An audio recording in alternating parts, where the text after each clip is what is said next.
Good morning. I hope that you are doing well, that you're feeling good, that your family is well and healthy, and that you see Hashem's brocha in your life every day and particularly today.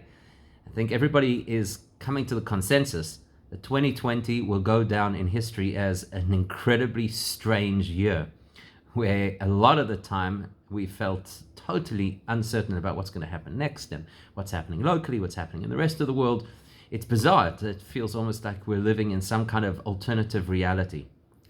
Interestingly, from the beginning of this week, basically from Shavuos, for those of us who study Tanya on a daily basis, so the book of Tanya is the seminal work of Chabad Hasidic philosophy, and it's split up into a system where you learn a piece each day and you finish the whole book in a year. So we've just started the second section of Tanya, this, so to speak, the second book within Tanya. And it's very interesting because the theme of this book is about a teaching of the Baal Shem Tov based on a verse in the Torah. The verse says, the verse in Tehillim, the verse says, La'olam Hashem devarcha nitzav bashamayim. Hashem, your words always stand in the heavens. Which is an interesting expression. What do you mean Hashem's words always stand in the heavens? So the Baal Shem Tov explains that what it means is that we know Hashem spoke in order to create the world. That's how it's described in the beginning of the Torah. And Hashem said this, and Hashem said, let there be that. And that's how everything came into existence. So the Baal Shem Tov explains that those words that Hashem used, that's the source code for the world. And like any program, the program only runs as long as the code is running.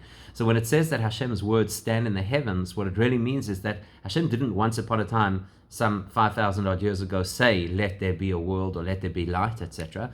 But it's a conversation that Hashem constantly has.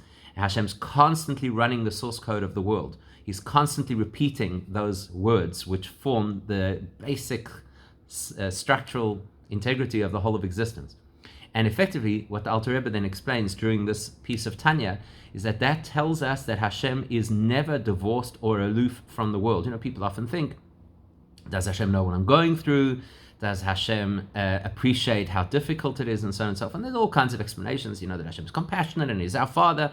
All of those imply that there's some level of distance, but he overcomes that distance and he kind of gets into our lives and looks after us. This teaching is something completely different. This teaching says that whatever is happening in our lives right now, at this very moment, is currently being coded by Hashem and run by Hashem right now at this moment. So it's a radical concept, and it takes quite a lot of time to get that concept to sink in, and it's worth studying further. But as a mantra to repeat to ourselves, it's an incredibly powerful thought.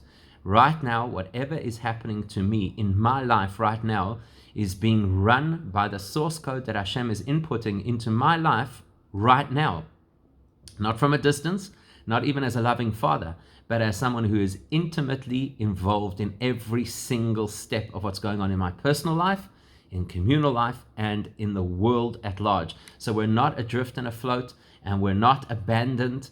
Everything is guided, and therefore we can trust that things are good. Maybe not good as we expected, and maybe not good as we understand it, but the mantra is Hashem is right now running the source code of my life, and he certainly has my best interests at heart. Please God, as the Alter Rebbe says, when we adopt that mindset, then we actually begin to see the brachas in a revealed fashion in our lives. Let's hope to see many, many brachas, especially now at a time when we need them and we don't necessarily believe that they're available. Have a wonderful day and stay safe and stay sane.